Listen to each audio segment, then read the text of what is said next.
Okay, today we're going to do one more version of a quadratic equation, and that's factored form.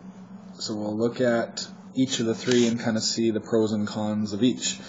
So if we look at each of these, the first thing we see is we have a number 1 out front. Right? There's a 1 in front of the x squared, or we have a 1 in front of the brackets, or we have a 1 in front of the brackets there. So they're all 1, so that's just like before. We say that means that it's going to open upwards, and it's going to be normal. It's not going to be skinny or wide. So just opening up, and that's it. The other key thing is we know in standard form that -4 means that our y-intercept is going to be at 0, -4. So we know the location of our y-intercept. And that's all that this equation gives us. So standard form gives us y-intercept. Vertex form, we just learned in the last lesson that the vertex can be determined from those two numbers in the equation. So our vertex is going to be at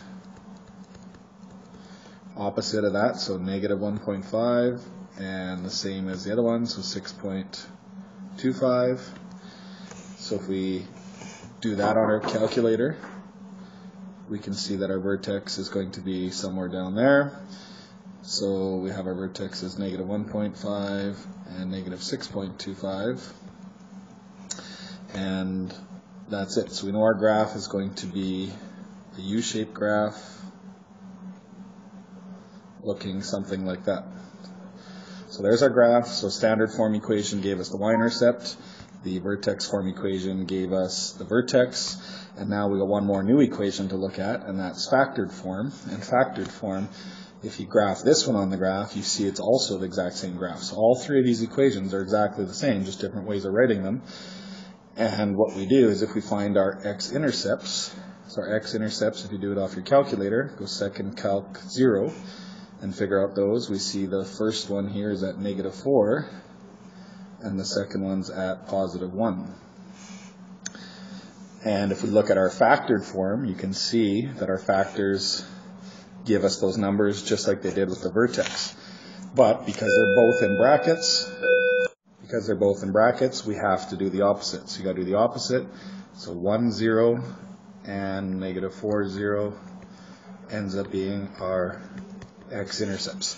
So factored form, really good equation to figure out the x-intercepts. And that's all for today.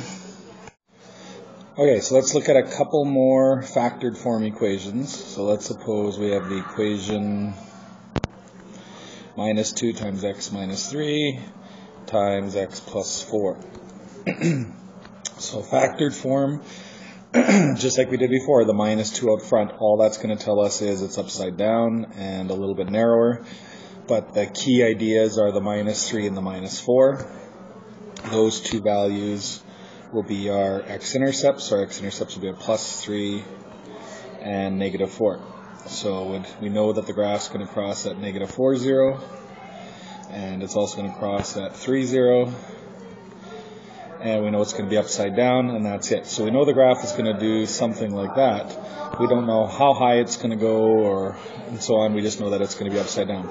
So the advantages of the factored form is we can see what the x-intercepts are, but we don't know much else. So you can see with all three equations, let's go back to the original, so all three equations, one of them gives you the y-intercept, one of them gives you the vertex, the other one gives you the x-intercepts, but they're good in their own way on their own, but none of them gives you the whole picture. So depending on the question, one is going to be better than the other, and so on. So the key thing to remember with factored form is just make sure you always do the opposite of whatever's in the brackets. Let's look at one more.